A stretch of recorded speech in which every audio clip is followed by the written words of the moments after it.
Welcome everyone to today's webinar, how to get the most out of your AdWords strategy in 2018. My name is Matt. I'm the founder of Q4 Launch. Excited you guys are along for the ride with us. Excited you chose to tune into our webinar rather than the Oklahoma-Rhode Island game, which is a 6-point game right now with 5:43 to play. If anybody's a sports fan and they're tracking that along on their other monitor, I'm not here to fault you. I'm just here to say I'm right alongside with you. So glad you guys are tuning in for a little bit of marketing madness today, despite the fact that March Madness kicked off today. And I know many of you are probably excited about that and probably have office challenges and pools going, much like we do here at Q4 Launch, and some serious trash talk going on in this office about whose college. Unfortunately, my alma mater, Ball State, has no shot at bringing it home, considering they didn't make the tournament once again. But glad you guys are with us as we dive into AdWords today. Excited to connect into this topic. My information is there on the screen. If you haven't been with us before, a little bit about us. We are a destination marketing organization based out of Charleston, South Carolina. We do work from Singapore to Maui and just about everywhere in between. Work with some of the top boutique hotels, boutique inns, vacation rental companies, destinations all over the world, and are very, very fortunate to be able to do that. In 2017, we were recognized by Inc. magazine as one of the fastest growing companies in America, number 940 on their list, and the fastest growing marketing agency in the entire travel industry, which was super exciting for us, super humbling for us to be recognized by Inc. magazine in that way. But goes to speak to the relationships we develop with our customers and how we try to bring value to the marketplace. I was reading a book written by one of the executives at Chick-fil-A last night, and it was talking about value centricity. And that was a company, when you're aligned to your values and your employees are aligned to your values, and you seek to deliver value in every interaction, that drives success. And that's driven a lot of Chick-fil-A's success. And I like to think that's what we work hard every day to do. That's what we want to do on our best day. We know that we're not perfect at that, but that's something we work hard to do, both for our team members and for the customers that we're fortunate to be able to work with. So if you're a customer joining us today, we're glad you're here. We hope you've experienced a little bit of that in the work we do with you. If you're new with us, we're glad you're along for the ride. And as part of how we deliver value to the market and try to educate, we have this webinar series. And we do this about twice a month, and it's just sharing information on what we're seeing in the industry, trends we're seeing, to try to help you all as you're trying to do your marketing or keep track of what's going on from a marketing perspective. So hopefully you'll find some value in the topic that we're going to dive into today, being AdWords and pay-per-click and paid advertising kind of as a whole. As we were preparing today's content, it was challenging, to be honest. AdWords is one of those things that on the surface can seem so simple, yet once you get underneath behind the curtain a little bit, can be so complicated. And as I was trying to figure out exactly what to talk about, it's always a bit of a challenge, but struggling to find content that is high level enough that the AdWords do-it-yourselfer or the newbie who may be considering AdWords for the first time could learn a lot and get a lot, but not be overwhelmed. But at the same time, the AdWords expert or the advanced user could also learn something from today's webinar. No matter what we're teaching, that's our goal, is that the newest person in the room and the smartest person in the room will all learn from what we're teaching. So we hope we've hit that today with our content. We also want to say, and we know, and this is true of every webinar, but the things we're going to talk about today aren't necessarily applicable for every AdWords budget. So you need to be thinking about these things probably regardless of your AdWords budget. But some of the things we're going to talk about are really applicable for that kind of do-it-yourselfer or the I'm just getting going with AdWords, and maybe you're spending $100, $200, $500 a month. Some of the things we're going to talk about might be right in the sweet spot for that $1,000 to $10,000 a month budget. We're not going to spend a lot of time talking about the super advanced AdWords strategies that you should be using if you're spending $10,000, $100,000, $250,000 a month on AdWords. I don't think there's probably very many of those people on today's call. So we left that part of the content on the editing room floor, if you will. I'm really going to try to focus on things that are applicable and attainable for everybody. But even within that, know that if you're spending $100 a month with Google AdWords, things I'm going to talk about today may not be applicable to you as they are to somebody who's spending $1,000 to $5,000 a month. So it's definitely not, nor is any marketing approach a one-size-fits-all. So think about that as you're thinking about the advice that I'm sharing, because certain parts of what I'm going to share, could easily take you 10 hours a month to do. And if you're only spending $500 a month on AdWords, you probably don't want to spend 10 hours a month managing that. Probably not a good ROI there from a time perspective. So you kind of have to balance that and the advice we're going to talk about with your overall budget and how aggressively you're going into this medium. So hopefully that helps. We don't kind of give that caveat before a lot of things, but as we were talking about it, we were specifically thinking about some of our content here maybe being a bit overwhelming for somebody who's newer in AdWords or maybe doesn't have the budget necessarily to justify getting that sophisticated. So hopefully that helps and kind of put some context around that. So with that, let's dive in and take a look at where we see AdWords headed in 2018. Let's zoom in on our logo there. That was an accident. But AdWords is changing in 2018. What's new, right? Everything is changing all the time, especially in internet marketing. But we see AdWords getting more competitive than ever. We saw it in 2017, and we anticipate seeing it more so in 2018. We're going to talk about that from a numbers perspective as well. And a big part of why it's more competitive than ever is spend is increasing. Across the board, it seems like everybody is spending more money on AdWords. When I say everybody, I mean kind of the industry as a whole. Of course, there's exceptions. One of the things we work to do as an agency is honestly spend less on AdWords. That's one of our goals with our customers. We want to get organic traffic succeeding in a way we're less reliant on AdWords. We're going to talk a little bit about that here in a few minutes. We're not going to talk about how to do that today, but we're going to talk about how you might balance organic with paid. But in a time where organic traffic is getting more and more difficult, it's getting harder and harder to compete in the organic search side of things, more people are going the paid route. So spend is increasing. There's more search traffic out there, but it's harder to get to. People are willing to spend more money to get to it.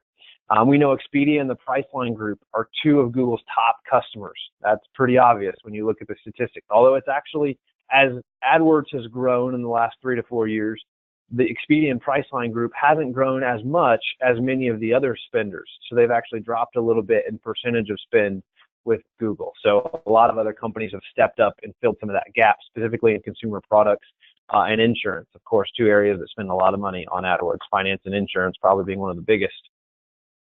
But if you followed us on webinars, you've heard me use this quote before, but in the third quarter, at the end of the third quarter of this year, all of the major OTAs, TripAdvisor, Expedia, the Priceline Group, all talked about in their third quarter earnings call that spend was going to increase in 2018 with paid marketing channels. Here was Okerstrom's quote, "We plan to lean even more heavily than anticipated earlier this year into paid marketing channels, a trend we expect to continue through 2018. So they cut their EPS or their earnings per share because they spent more money on paid advertising, i.e. AdWords, as one of the channels of paid advertising. It's the primary channel in paid advertising than they anticipated spending in the third quarter of the year. So that cut their profitability or it cut their earnings. The same held true in the fourth quarter, and they all kind of set that expectation looking ahead at 2018. They cut their earnings per share because they anticipated that trend continuing. So what does that mean for you? That means if you rely on AdWords for a part of your marketing puzzle, that you're going to have to compete against bigger spends in 2018 than you did in 2017. So what that means is to get the same traffic and the same bookings that you earned from pay-per-click in 2017, you're going to have to spend more money. You're going to have to increase your budget or approach your spend differently. And hopefully today we can teach you some ideas on how to approach your spend differently and some strategies that we're using with our customers that are working well for us. One of the things we work to do as part of that, I talked about we want to decrease our customers' reliance on paid, but we also try to decrease the amount of money they're spending on paid by using more intelligent bid strategies. And we'll talk a little bit about how we do that successfully. But the measure of that success is often in reducing cost per click while maintaining quality indicators like time on site, bounce rate, those things, but most importantly, conversion rate. So reducing cost per click while maintaining quality. And we're going to teach you today how we do that and then how you can try to apply some of those things for yourself. So let's take a quick look at Google AdWords revenue over the last 17 years. This graphic comes from the site statista.com. So source them there for the graphic. But this shows you the massive growth that Google AdWords has gone through in the last 17 years. And I predict 2018 will probably mirror, if not be better than 2017 from a growth perspective. When you look at this, there aren't percentages here, but when you look at that, and this dollar amounts are in the billions, if you didn't notice that, AdWords spend grew by $16 billion in 2017. And we anticipate it growing by that, if not more, in 2018. So 17 and 18 will be the two most competitive years ever in the history of AdWords. So as you're thinking about that, you really need to be thinking about your strategy and how that change is going to impact your strategy in 2018. So let's dive in and talk about kind of how do we get there. One of the things that's most shocking to me every time I look at AdWords is that most AdWords budgets are being squandered. And that's not our statistic, although we have definitely seen that to be true as we do AdWords reviews for people. But according to WordStream, who's one of the authoritative kind of data gatherers, they have a great AdWords management software, so they have a lot of data on AdWords. 39% of the average AdWords budget is wasted. And waste comes in a lot of ways, but it's wasted. And this is often even higher in do-it-yourself campaigns. I'm not saying you shouldn't do it yourself. I'm just saying it's probably more complex than you think it is. And the reps from Google that call you to try to help you with your AdWords, they're really there not necessarily to help your AdWords perform better. They're there to get you to spend more money. So we often get emails from customers that we're doing AdWords for and says, oh, this rep from Google reached out and they want to help. And I'm like, I bet they want to help, AKA they want you to spend more money on AdWords. And to get you to do that, they'll often add more keywords to your campaign.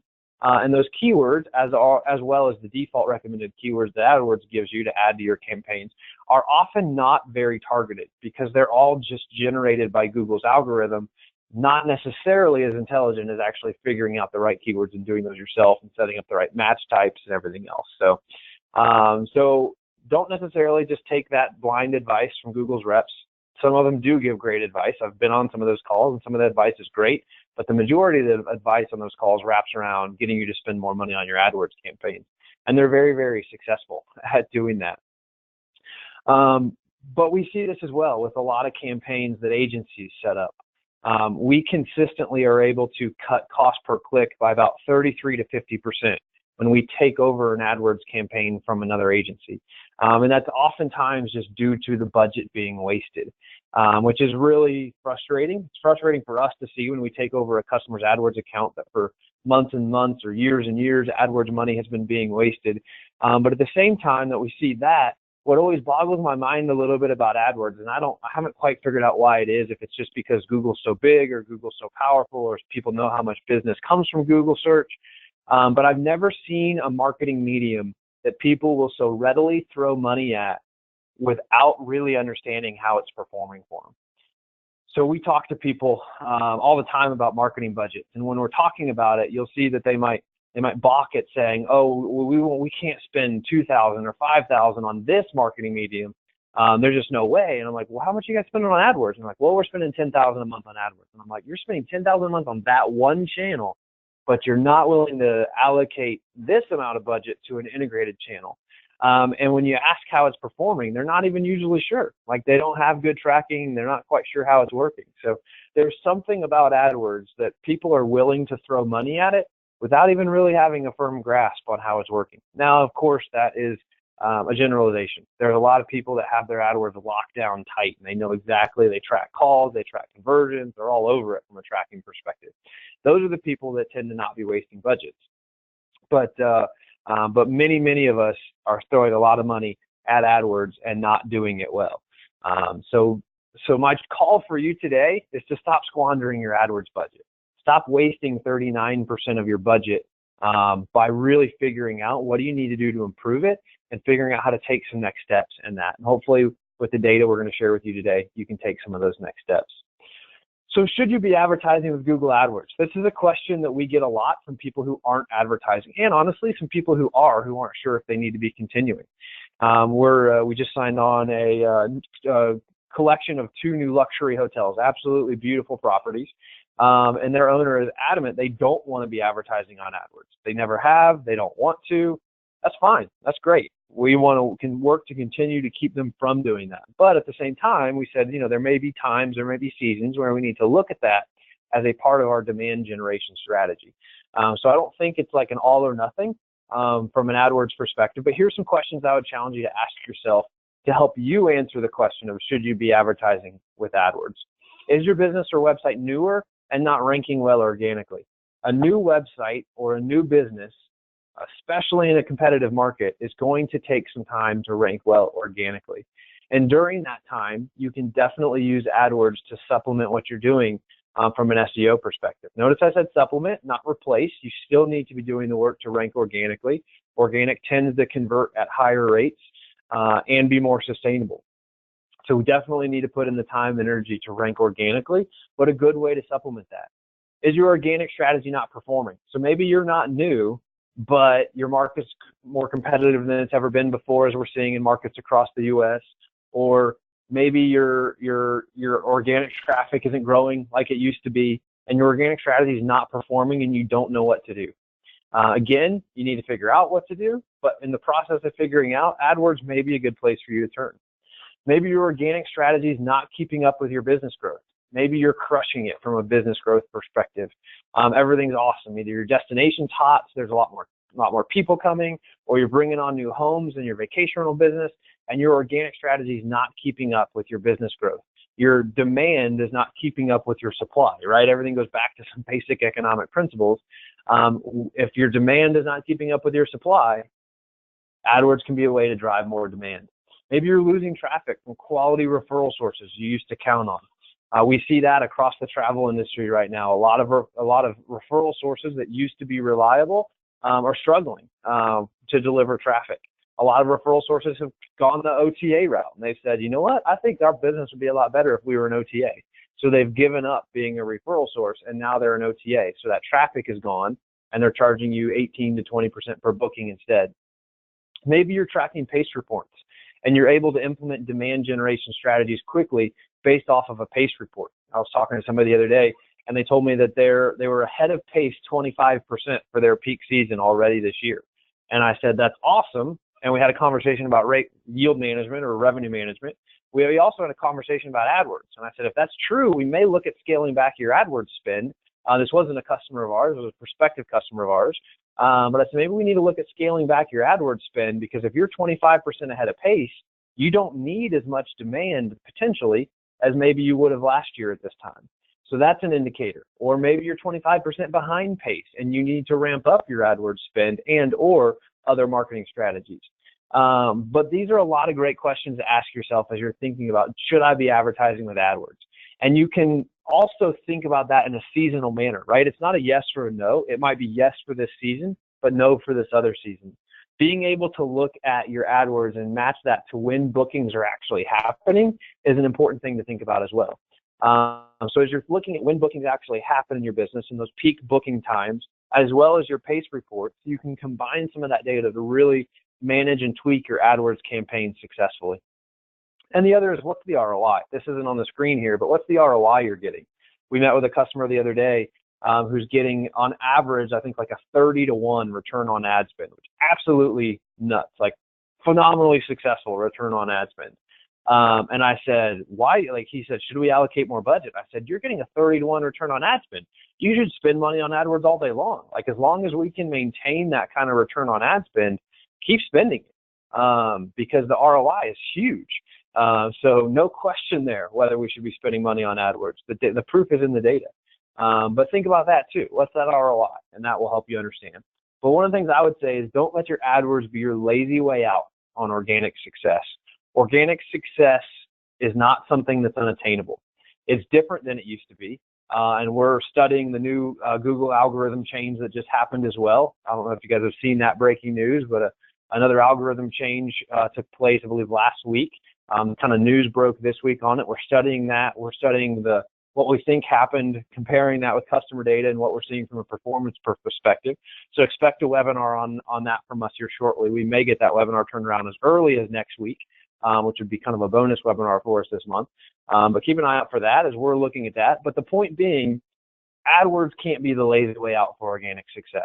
If you're getting more traffic from AdWords than you are from organic, Google organic, you've probably got a marketing problem.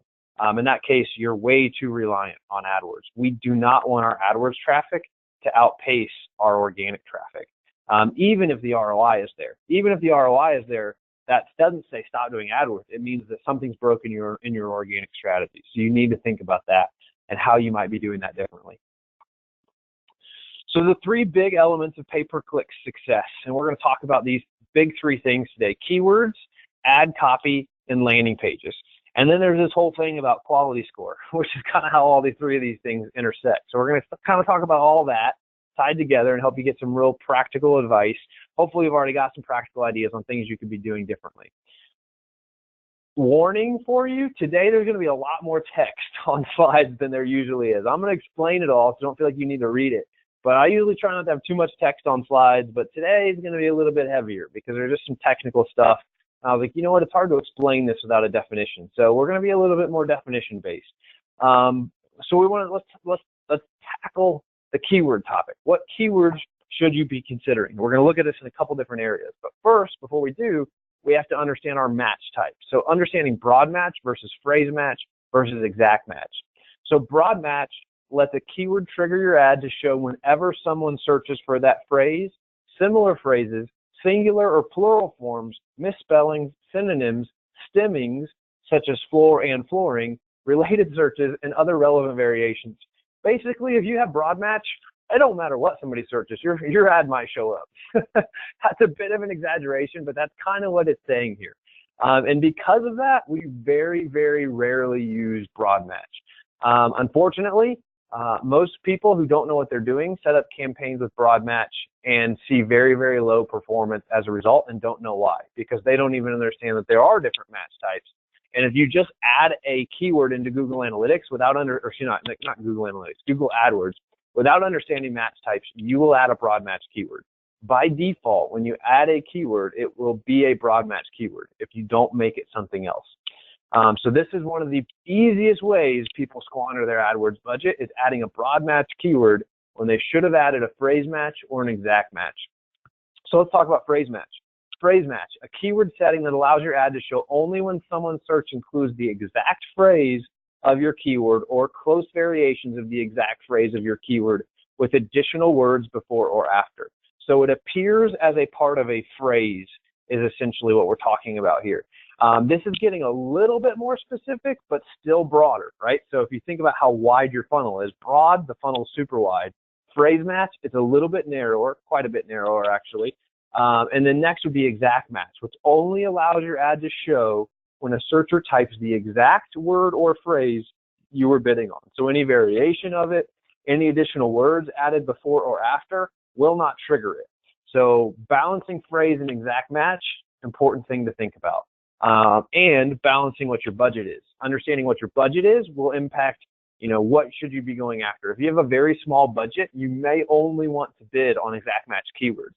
If you have a larger budget, maybe a budget's too large to only bid on exact match keywords that are highly relevant, you might need to expand a phrase match a little bit. But this targeting is really important because it's going to impact the relevancy of your ads to the people that it's showing up to. That relevancy of your ads is ultimately going to be one of the big things that determines how much you have to pay for the ads that you're paying for, or the keywords that you're bidding on. So really important things to really consider and understand here. So what keywords should you be considering? Moving along on that topic, branded keywords. We get this question a lot. Should I be bidding on my own name? A lot of people have a negative perception of this, and I understand why. I should rank #1 for my own name, no problem. And you're right, and you probably are ranking #1 for your own name. But Google's search algorithm, or search results page actually, displays up to 4 ads at the top of the page. So if you're ranking #1, but there are 4 ads showing up, your #1 organic ranking is actually going to be position #5 on the page, because 1, 2, 3, 4 ads, and then #1 organic, you're actually in position #5. So you could be showing up #1 organically for your own name and still have 4 people bidding on your name ahead of you. Gets a little bit complicated, but when you look at a search result, that's pretty simple, pretty straightforward. So first, let's understand a couple things about branded keywords. Typically, they convert highly at a low cost due to a high quality score. We're going to talk about quality scores in a little bit, so let's not get hung up on it. But they typically convert highly at a low cost. So that's a good thing, right? High ROI is basically what we're saying. Branded search should have a really high ROI for you, or return on ad spend, which would be the ROI of the AdWords world. If you list with OTAs or online travel agencies, you need to bid on branded search. If you list with the OTAs, in most cases, they are going to bid on your brand name.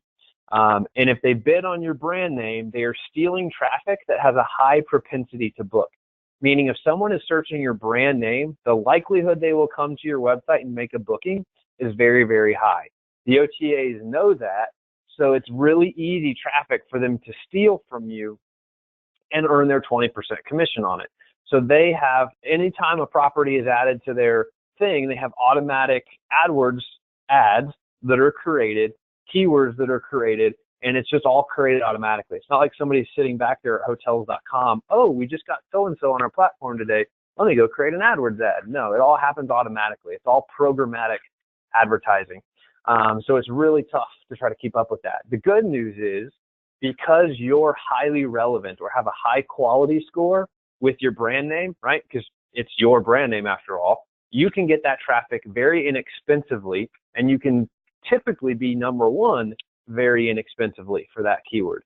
Now, the more people bidding on it, the higher that cost is going to be. Like any other keyword, more competition means higher costs. So you got to factor that in.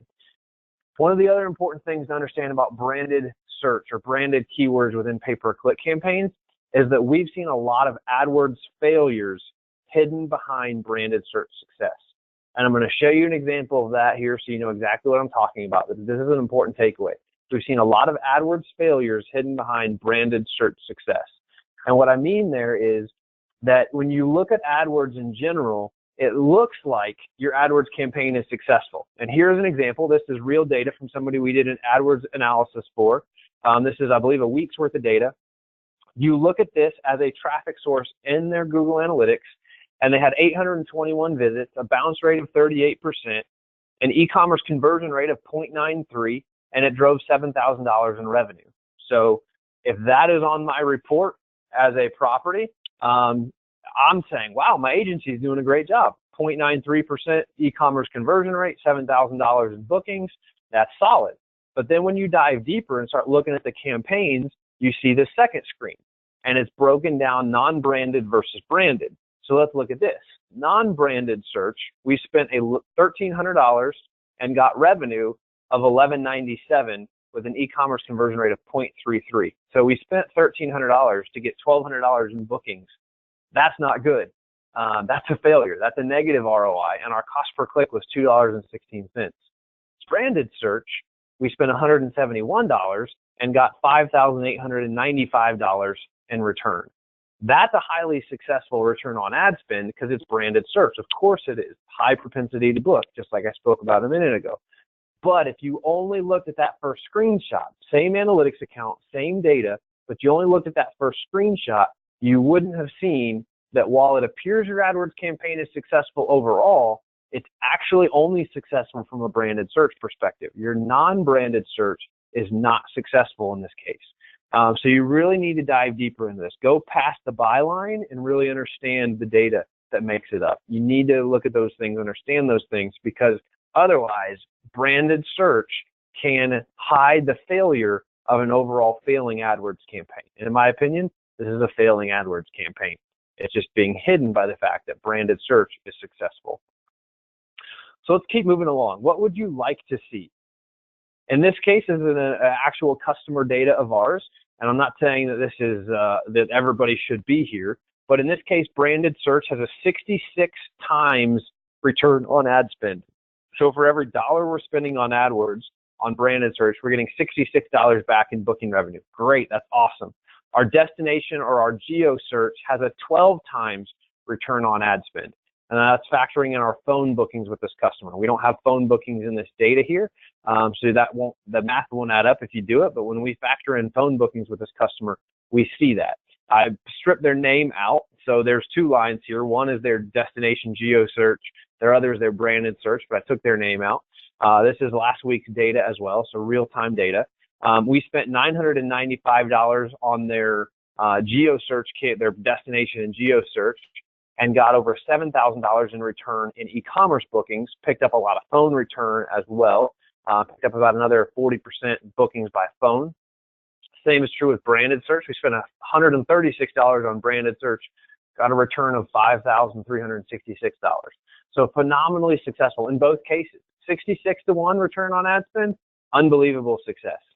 12-to-1 return on ad spend, very happy with that success as well. So in this case, we'd say allocate more money to both. Although the branded search, there may not be more branded search traffic in a week. I don't know. But you've got the indicator is AdWords is successful. We can push more money into both. So what other keywords should you be considering? Should you be looking at competitor keywords? Maybe, but from what we have seen, competitor keywords typically convert lower at a higher cost. So you just need to look at that. You need to test some things. Like any of this, you need to test it for yourself. What about remarketing? Remarketing is probably one of the most talked about things in an overall marketing picture when it comes to AdWords, and we get more questions about it than anything else. But it's also the area we see more AdWords budgets being blown than any other area.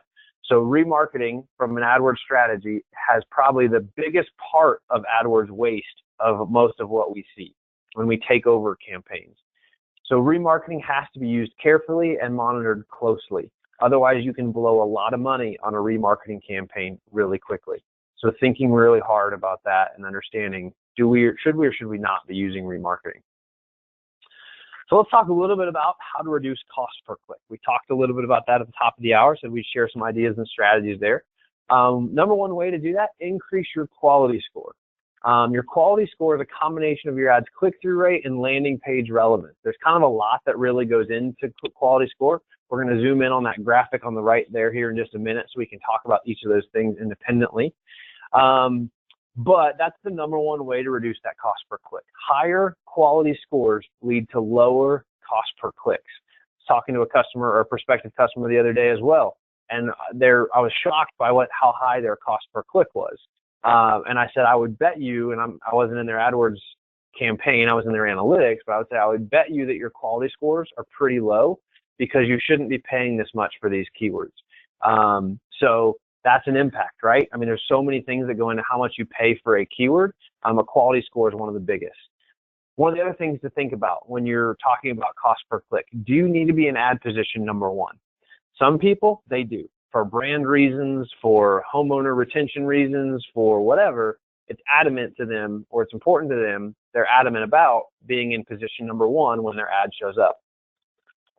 What we have found from our data is that if a consumer clicks on the ad in position number one, they are actually no more likely to book, aka their conversion rate is not any higher than if they click on the ad in position 2, 3, or 4. So ad positions 1 through 4 have the same conversion rate as we've seen the data. Now, they get different levels of clicks, right? So if you're in position number 1, you're going to probably get more clicks, all things being equal, than if you're in position number 4. But the likelihood that person will convert, we don't see being any different based on where the ad position is. The takeaway from that being that if you have money to blow and you're not, you have more budget than Google can spend, it's probably worth going after ad position number 1. But if you're running out of budget before Google is running out of clicks to give you, which is probably the case for most of you, then you may want to think about not being in ad position number 1 because you're going to pay more for it, all other things being equal, and you're not going to get any more value for it. You're not going to get any higher conversion rate. So if you're going to pay more and the conversion rate is going to be the same, the value is going to go down. So something to think about as you're trying to reduce cost per click, especially in the face of increasing competition that's going to increase cost per click in 2018. So let's touch on these things real quickly here. These 6 factors of quality score. One is click-through rate. What's the click-through rate on your ads? When they show up, how often do they get clicked? That's what we're looking at here. How relevant is your landing page for the keyword in the ad that you're going after? What's your historical performance of your AdWords campaigns? Have they been performing well over a period of time? And then, of course, that caveat catch-all, various relevancy factors. We're not going to hone in on that one. ad relevancy, how relevant is the ad compared to the keyword you're bidding on and the landing page that you had, and then keyword relevancy. Now, of course, all of these things overlap, right? Keyword relevancy, ad relevancy, landing page relevancy, all overlap. All of those being highly relevant results in a higher click-through rate and better historical performance. So it's not, they are individual measures of quality score, but they all intersect with each other. They all overlap each other. So fixing one helps fix all the others at the same time in many cases. So lots to think about there, but you can start picking off different parts and saying, okay, what do I need to fix? How do I make this part of it work better? And that's going to get you to a better quality score and lower cost per clicks. So I'm going to spend a few minutes here talking about how to write compelling ads, kind of that second part of that. And compelling ads are going to increase your click-through rate and drive clicks. Now, you can't have a compelling ad that goes to a bad landing page, right? So we've got to make sure we understand that. But your click-through rates will tell you if your ad copy is relevant and compelling to the keywords you selected. If it's not, or your click-through rates are low, then you might want to think about changing your ads up or changing the keywords that match to those ads. Matching the right ad to the right keyword to the right landing page inside of an AdWords campaign is going to be very important part of that success. Match your ad copy and your keywords as closely as possible for greater relevancy and quality scores. Use words that create emotional engagement and line up to the personas you want to attract. So that's really important. Understanding your personas, understanding who you're trying to attract with a specific ad, a specific keyword, a specific landing page. Having a firm grasp on that persona can really help you. And using words that create that emotional engagement can stand out and grab people's attention. We were having a conversation here at our office today just about the words on a button and how switching that language from the user being in control to the property being in control with the language we're using on a button changes the game. And we're testing some things with that now and interested to see what happens with that. But avoid generic keywords that don't align with your brand. So things can be very generic, cheap, luxury, romance, not. Like, you can be very generic, but avoid generic keywords that don't align with your brand, both the keywords you're bidding on, but also in the ad copy that you're creating. And understand the search intent behind a keyword as well, and where someone is and what they're doing. So here's an example. If you have a mobile search, if you're targeting a mobile searcher for Charleston hotels, I said we're in Charleston, so using a couple examples today from Charleston, that is geo-targeted at someone in Charleston. So I am specifically targeting someone who is searching from Charleston on a mobile device for the keyword Charleston hotels. So that's a very specific thing. That is likely someone looking for a last-minute booking. Like, really understand that persona of who this person is. They're probably going to be more value-driven than experience-driven. If they're looking for a last-minute booking, they're going to be more value-driven than experience-driven. So thinking about that, and the landing page you create should be different based on that persona we're creating here. They would respond better to a last-minute deal landing page. So think about that. Don't drop this person on your homepage. If you drop this person on your homepage, in a lot of cases we would say, don't drop generic stuff on your homepage in general. But if you're dropping this person on your homepage, the likelihood they will convert is probably going to be a lot lower. And this type of strategy needs daily management, as you don't want it running if you're 100% booked. So thinking about that as well, thinking about, okay, if I'm going to go after this last-minute opportunity, this last-minute persona with this type of filtering and targeting in place, I need to be actively managing this and only have this running when I have availability for specific days. So important things to think about. That's one example of how to create compelling ads that link up to a persona, connect to a landing page experience, and are going to help you get better conversion out of that. Now, I'm talking about custom landing pages, I'm talking about custom ads, I'm talking about a lot of things. I'm talking about a lot of work. That's probably not applicable if you're spending less than $1,000 a month on AdWords. Just the cost of creating all of those assets probably isn't going to have an ROI if you're not spending significantly more money on AdWords, nor is managing it on a daily basis if you're not spending more on AdWords. So let's talk about matching your keyword to landing page for a minute to drive conversions. And it goes back to those personas and target markets. You really need to think about your personas and your target markets. Who are we going after? Group travel for large homes. which is typically going to be an advanced booking, a much further advanced booking. They're willing to pay premium prices. Bachelor or bachelorette parties, if you want them, if you allow them. I know that's a touchy subject, but it's a very profitable segment of the market, actually. Romantic travelers and getaways, pet-friendly travelers, deals or special offers, last-minute travelers. Understand your personas. This is so important. Actually, all of our customers, we completely redid the way we do reporting. And one of the reasons we completely redid the way we do reporting a few months ago was we wanted to start focusing more and more on personas. So we actually now serve up persona data in our reports to our customers, and we're doing more and more to match the marketing strategy and the content we're creating to the personas that we're creating. Gets a little bit more advanced. It's not in every marketing package that we're doing, but it's an important part of it because that persona is so important to us. You need, as you're thinking about that, use consistent copy in your target keywords, ads, and landing page. So seeing some consistent messaging across the board. I'm going to show you an example later on of a Facebook ad as we talk about other platforms. It was a good Facebook ad, and then it caught my attention, had a special offer on it, so it was value oriented. But when I clicked through to the landing page, there was no consistency. The offer they made me in the ad that got my attention was not repeated on the landing page. And while it was a beautiful landing page, I had no idea what to do next. I had no idea how to find the offer they had just baited me with. So they baited me with this offer, but then when I got to their landing page, I was confused and had no idea what to do next. So guess what I did? I bounced. I had other stuff to do. I wasn't going to stand around here and try to figure this out for myself. So it's an example of the offer not matching the landing page well. Groupon was notorious for this when they launched.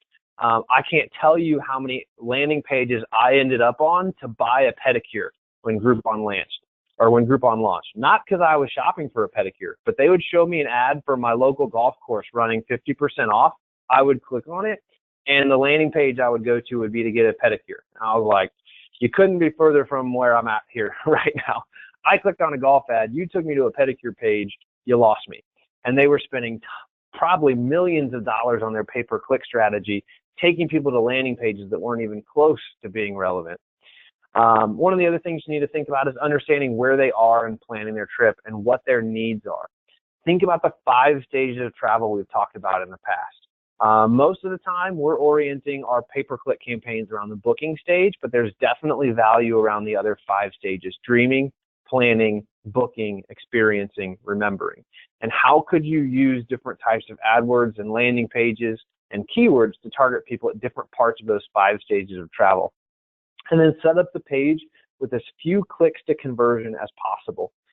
That's back to that example I just gave you about that Facebook ad. I went to the landing page. I had no idea where to click to get the offer that they had put out in front of me. But at the same point, if you're putting people into a place, for example, if you're advertising large homes for group travel or bachelor or bachelorette parties or romantic getaways, and I'm going to show you a real example of this here in a minute, don't make them go to your homepage. Take them to a landing page that's relevant, that will have as few clicks as possible to the conversion point. Here's a landing page that we've just created and we're testing. I believe this actually just went live today, so it couldn't be any more hot off the press. But this is something that's targeted at that dreaming and planning stage of the process. Want an easy way to plan the ultimate trip to the Columbia River Gorge? Get our free vacation guide delivered to your inbox right now. So we're using some very intentional language there: free, right now, action-oriented words. Email address is all we're asking for, and send me the guide. The consumer is in control of the experience. Send me the guide, not let us send you the guide. We're not telling you to do something. You're telling us to do something. You're in control. So lots of things we're testing here, but some exciting things to look at. And again, a very specific landing page targeted at a very specific part of that sales funnel. So here's a quick case study in failure. So I'm going to show you an example. Here's one that I've prepared as part of this. I Google searched Charleston romantic getaway packages. These were the top 2 ads that showed up at that time. One was from Kiowa Resort, which is about an hour from Charleston. Well, maybe not, maybe 40 minutes, maybe 45. The second was Jekyll Island, which is about 2 hours from Charleston. And it was a secret island getaway. So not quite sure exactly what in this string they were bidding on here. It looks like Kiowa was bidding on Charleston Resort or Charleston Packages. Not sure what Jekyll Island was bidding on, but I'm going to show you Jekyll Island's Well, one, you see their ad right there on the screen for this keyword, and I'm going to show you their landing page. This was their landing page for that ad. Winter Wonderland Redefined. I searched this yesterday. Technically, it is still winter up north. I believe I did this search yesterday, maybe a couple days before. But notice what I searched: Charleston romantic getaway packages. And who can tell me what's wrong with this landing page? One, right off the bat, there is no mention of the word romantic getaway or romance in any shape or form. Actually, what they're showing me is completely the opposite. They're showing me a little kid walking on the beach. And as a father of two, our daughter turned 5 weeks old today, our newest one, so that's exciting. If I'm searching Charleston romantic getaway, Lord knows I don't want to see a picture of a little red-haired kid. I mean, we all know the jokes about how redheads, a little fiery. The last thing I want to see is a fiery little kid. He can be walking on the beach, he can be the cutest kid in the world, but I'm not looking for a little kid vacation experience. If we scroll down this page, which we're not because it's a screenshot, but you would see more kid-oriented copy. Nothing oriented to Charleston romantic getaways. Nor is this landing page at all. It's actually just their homepage. So Jekyll Island's agency, now Jekyll Island is a DMO or destination marketing organization, spending lots of money. It's a beautiful page, but they're spending lots of money on AdWords, and this is an absolute failure in their AdWords strategy performing. So how should it have been done? Let's take a quick look at that. Same search. This is actually an organic listing, not a paid listing, but it could be a paid listing. I didn't actually like any of the paid ads that showed up, so I had to pull an organic one. But this very well could be an ad. Romantic vacation packages in Charleston, SC. Romantic getaways. So it's organic, again, so a little different. But let's see, that was it. That could have been an ad. It wasn't, but it could have been. And this was the landing page. Romantic retreat packages. This is from Charleston's CVB. So right off the bat, the copy speaks to it. Charleston's romantic getaway and vacation packages set the scene for a memorable retreat. Charleston has been named the most romantic by Travel Holiday magazine, which I'm not sure what magazine that is, and Bridal magazine, and honored by readers of Southern Living magazine as the most romantic. And I'm guessing there's some more copy there that maybe this page cut off. But the point being, they created a custom landing page just for this. Now, in this case, this was actually really good organic strategy working for them, not a paid strategy. But the point's the same. The paid could have worked this exact same way and performed really well for them because they spoke my language right off the bat, right from that first headline, romantic retreats packages. And now they're showing me hotels that offer these packages. Really good example of how that could have been done. All right, so moving along, how can you impact your return on ad spend, or ROAS? You may see that mentioned, ROAS. How can you impact your return on ad spend? Wow, we're running a little behind here, so I'm going to pick up the pace. One, lower your cost per click. Lowering your cost per click, which we talked about already, will increase your return on ad spend, assuming quality stays the same. Increase your quality score, increase conversion opportunities for the dreamers and the planners, and increase your conversion to action, which will lower your cost per action. So one of the measures of success beyond return on ad spend is cost per acquisition, or cost per booking in the travel industry, or cost per conversion. So as we think about this, if the only conversion opportunity you have for someone on your website is to make a booking, you're only going to capture the people that are in the booking stage. So as you're working to maximize your return on ad spend, you need to think about how else could we generate leads and what are those leads worth? Because that's a factor of return on ad spend. If we're bringing traffic to our site that's in the dreaming and planning stage of the 5 stages of travel, how could I convert a dreamer or a planner and then nurture them through email so that they come back to me directly through email, through organic search, as opposed to coming back via paid search next time and then going back in that altogether? If you do that and you create other conversion opportunities, you're going to increase your conversion to action ratio, or your click to conversion ratio, and you're going to lower your cost per acquisition. So it gets a little bit more advanced, but as you're doing that, you're going to increase your return on ad spend and increase your return on investment. So having more conversion opportunities is going to help you increase your return on ad spend. So that's the takeaway. There's several ways there to increase or impact your return on ad spend, but I would say one of the most important and one of the most often overlooked is creating other conversion opportunities. So besides Google, what other platforms should you consider? Should you be on Bing? What we see from Bing is it has low volume, but more affluent customers who are less tech savvy. Meaning if you have a very confusing, hard to use website, which I know a lot of people do, they build these beautiful sites that no one actually can figure out how to use. Bing's probably not a good platform for you. Should you be on, and we're going to look at some Bing data here in a minute. Should you be on Facebook? Where are they in the booking funnel? Think about that. Where is someone who's on Facebook in the booking funnel? They're better positioned for spontaneous purchases, not advanced planning purchases when they're in Facebook. What we've also seen is the lower the average transaction size, the more successful a Facebook ad would be. There is definite correlation between the cost of the transaction and the success of it on Facebook. The lower the cost, the more likely it will be to succeed. Unfortunately, travel tends to be something you plan in advance, although that's changing, and has a very expensive purchase price. Our customers tend to be on the upper end of travel, so in that case, it's very true for them, meaning that they would probably not do as well with a Facebook ad. Consumer goods do really well with Facebook ads. Travel, not as much. And you think about that. Consumer goods do really well with Facebook ads because it's a lower price point in something that's more of a spontaneous purchase. You can make a spontaneous purchase of a new shirt or new shoes or a new watch because it's not as big of a commitment, whereas a vacation is a bigger commitment. The average American only takes about 2 vacations a year. They get 2 shots to get this right. They typically do a lot more research when making that purchase than somebody who's just buying a watch or a piece of apparel or a new, I almost said CD player, but nobody buys CD players anymore.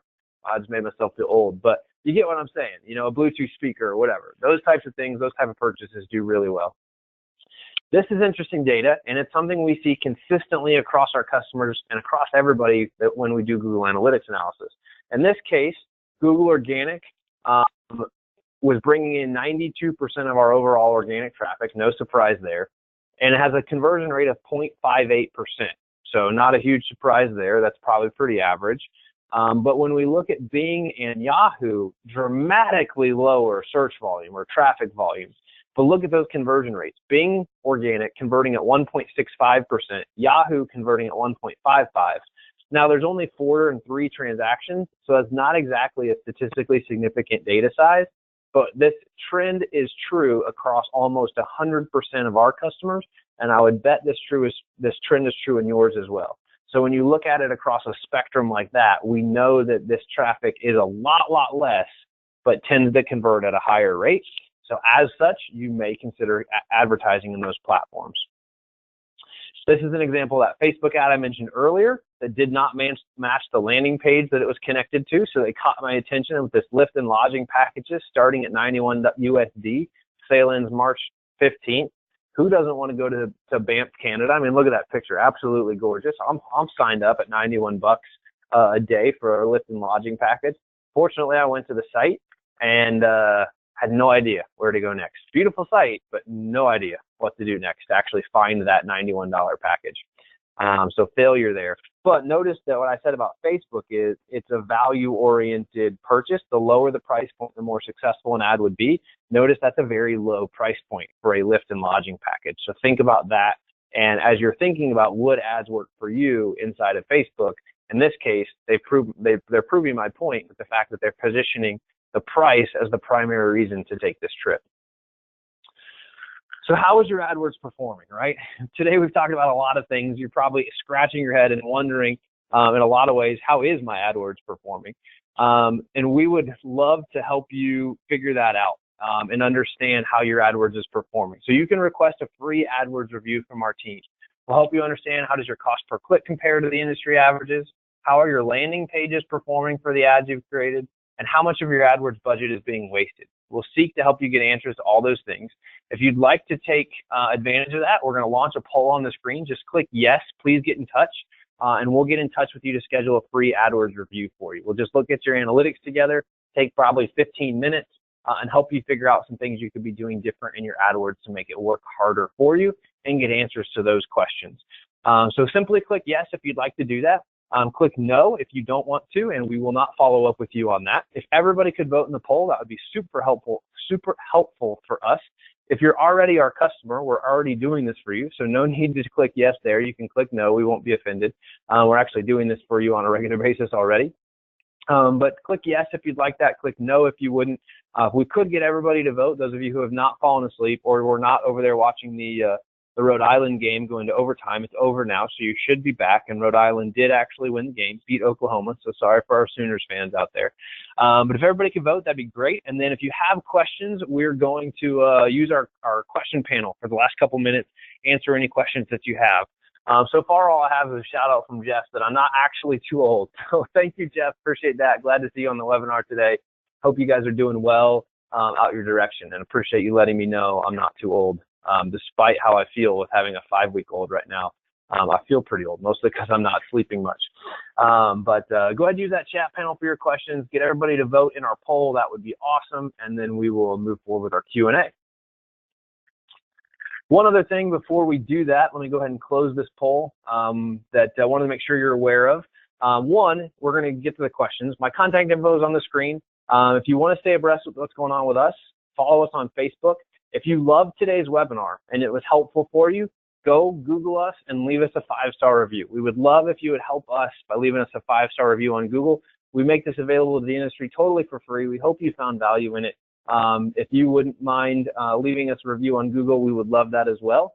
So you can check that out, leave us a 5-star review on Google, and then register for our next webinar. We're going to have that registration form up live here shortly, but it's going to be the top 10 tips for increasing your website conversion rate. Awesome info-packed webinar. It's going to be Wednesday, March 28th at 11 a.m. Pacific, 2 p.m. Eastern. We may do another one next week about this new algorithm update as well from Google, so that would stand in the middle of this one and that one. But mark your calendar for that.